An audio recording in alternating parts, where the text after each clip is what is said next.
Good morning everyone, my name is Michelle, I hope you're doing well. Welcome to another video. It is Friday morning, the 2nd of May. We're going to Indiana today. I'm going to resume coverage of the Delphi case. It's been a few days since I covered Delphi because I'm so heavily invested in the injustice going on at the moment in Massachusetts, which is the Karen Read case, that I've kind of put Delphi on a back burner. But I'm back, because there's some new stuff that's come out. So in this video, let's discuss just one of those new things. Really interesting, an interview with the medical examiner, the doctor who did Abby and Libby's autopsies. The one who initially told the defence that there could be two weapons. And then at the trial said, he believed the murder weapon was a box cutter. Shall we discuss? Yeah, let's. Take it away, Andy. It's time for you guys to start being journalists. Before an angry Andrew Baldwin left the courthouse, 13 News overheard him speaking to Richard Allen's wife, saying, "It ain't over. The world's watching. The world sees what's going on."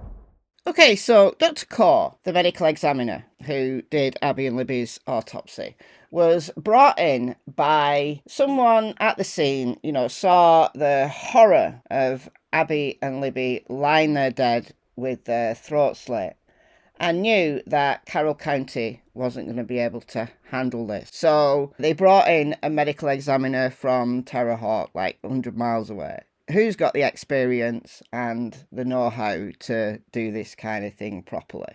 He's been on a podcast. I had no idea that this existed until I watched Criminality's live stream.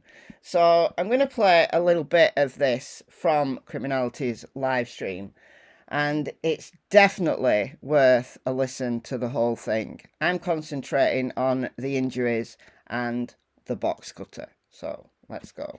Doctor, real quick, let me jump in here real quick. When you talk about the wounds here, for so many people, this was a case, this was a trial they were interested in, but they were relying on outside sources to give them information because no cameras were in this courtroom.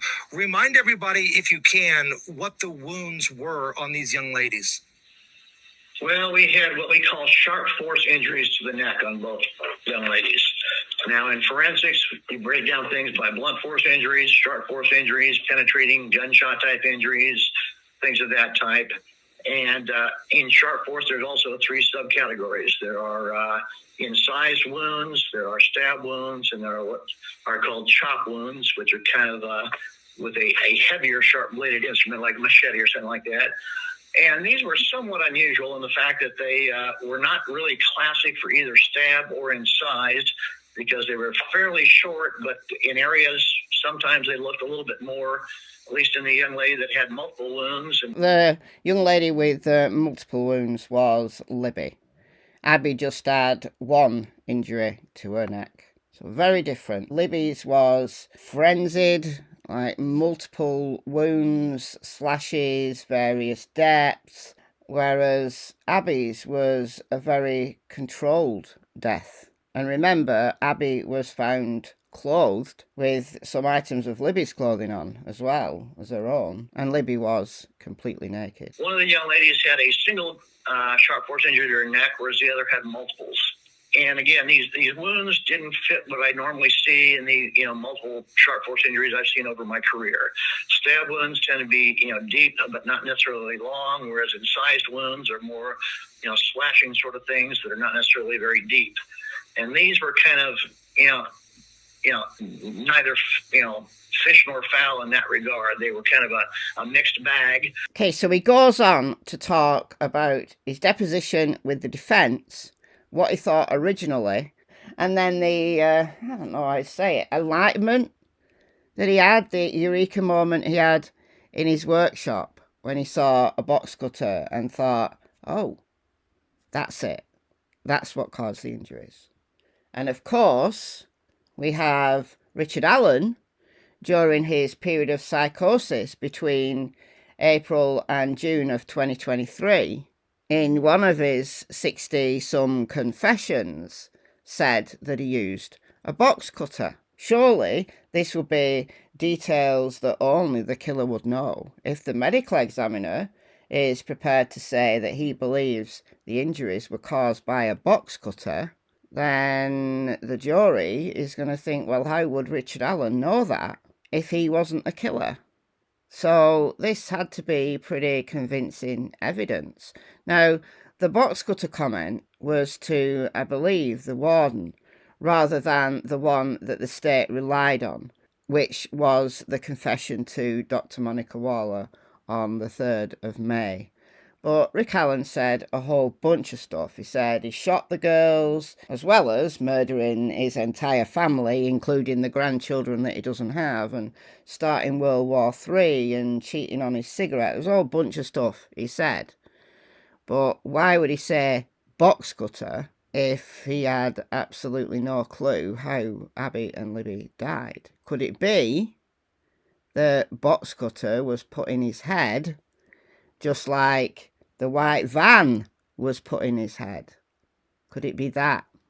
Because we know the confession that Nick McClelland relied on, the one where Rick Allen said he was originally just going to rape the girls, but then he got scared when Brad Webber's white van went by between 2:27 and 2:30. That's when he forced them through the woods, across the creek, up the other side, and then he stabbed them in the neck. So I've talked a lot on this channel about why that confession just isn't factually based. We know that the van, absolutely objectively, based on surveillance video, did not pass by between 2:27 and 2:30. It was seen on the Sandefur's surveillance camera at 2:44. So would have passed under the bridge like 2:45, 2:46. And we know Brad Webber got home around 2:50. Well, he interacted with his phone at home at 2:50, pinged off a tower at 2:50. So we know when Brad Webber got home. We know it wasn't between 2:27 and 2:30.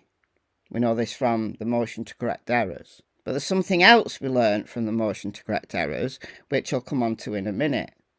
But the other reason why Rick's confession is not factually based, but the jury couldn't put it together, was because Libby's phone data doesn't support it. Now, I've talked a lot in previous videos about that, so I'm not going to reopen that one, but go back and look at some of my previous videos on Libby's phone data. I've got quite a few. All right, back to this podcast here. Fans try to discredit you when you were on the stand, or was it more of a fact, more like I mean, I had to give a deposition in this case last February, long before the trial actually, started up in the fall. During the course of a deposition, you're testifying under oath, and at the time I was asked about, what I thought in terms of a weapon, and I really had to tell them at the time, well, it's serrated light, but I can't be more precise. Yeah. And of course, they document that. Well, during the course of last summer, because you don't shut your mind off to thinking about this thing, because I know the case is coming up. It's going to be a big deal.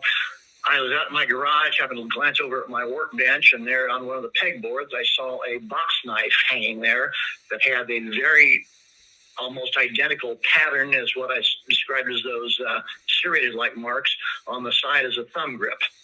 And I looked at that and said, son of a gun, that would explain exactly what we're dealing with, box knife. And that would fit the depth of the wounds we were dealing with.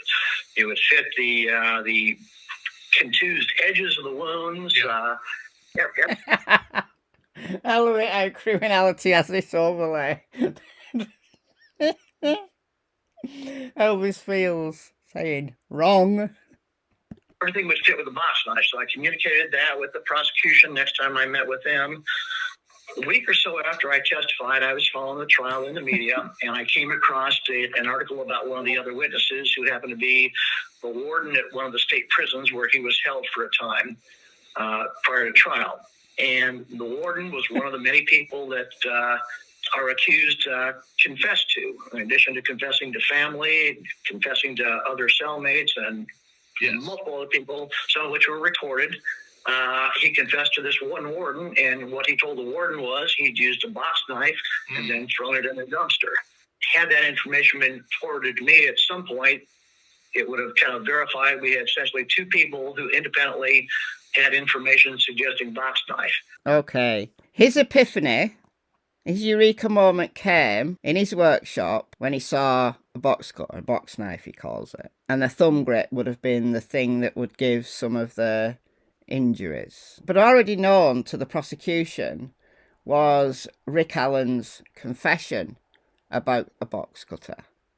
So you might say, well, Rick Allen's confession came first because that was in April, and Dr. Core only had his epiphany moment in the summer. Okay, but it's not the first time that box cutter has ever been brought up in this case. Hopefully convinced the jury that box knife is something I thought could have been done, and then somebody is actually confessed to that says he admitted using a box knife. Yes. And you can't write that sort of thing off as coincidence. And you believe there's only one assailant, right? Yeah, I mean, part of the thing that... Go ahead, Sleuthy.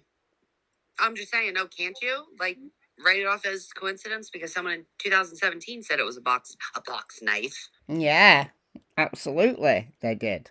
Who was that? Well, it was Ron Logan. We learn from the motion to correct errors that on May 15th, 2017, so just 3 months after the murders, Reese Davis contacted the tip line. Reese Davis being an inmate at Newcastle Department of Corrections, where Ron Logan was serving out his sentence. Ron Logan was sent back to prison after the murders. He was out on probation and he got sent back for probation violation. And he confessed to Reese Davis. Defendant's Exhibit 4A is attested to by Matthew Hoffman in Defendant's Exhibit 4. It's a redacted copy of a tip from the Orion database of tips dated May 15th, 2017. In the tip, which the state has always had, Ron Logan is alleged to have confessed to Reese Davis sometime before May 15th, 2017, when they were in prison together, and that he had killed Libby and Abby. The material part of Ron Logan's confession to Reese Davis, as it appears in Exhibit 4A, is reproduced below. Logan confessed to Reese step by step of killing the two girls. Logan told Reese how he burnt his clothes in a fire pit and where it was located. He used box cutters and struggled with one of the girls and thought drops of blood from his nose ended up on her clothes. Reese also advised that he killed Libby, the older girl, first. So he encountered Abby and Libby on or near the bridge. We know from his phone data, from the search warrant from March 17th, 2017, just a month after the murders, the FBI, their investigation into Ron Logan, showed that Logan's phone wasn't in Lafayette at the aquarium store where he said he was during the period that the girls were abducted. We know that was a lie. But his phone at 2:09, the exact time the girls would have been on the bridge, his phone was in the vicinity of the bridge. We know he encountered the girls and asked them if they wanted to go to his house to see his rabbits and his horses. Abby wanted to. They started to walk there. Libby got nervous, started to argue. There was an altercation ensued. Libby punched Ron Logan in the nose, causing a bleed. Maybe why he took Libby's clothes off, the ones that he thought had his blood on. Maybe he just threw them in the creek. Why he didn't take them and burn them, I've no idea, but it's just a theory. And we know that he's got a wicked temper, happened to have a box cutter in his pocket, stabbed Libby in the neck, frenzied attack. Libby dies there. That's how the phone ends up there. Just my speculation. So the phone ends up not moving after 2:32. He takes Abby with him, but he has to dispose of Abby because she's witnessed all this. So how long did Abby stay alive? Was Abby brought back later and killed? It'd be easier to bring her back alive than get her down the hill. I don't know though.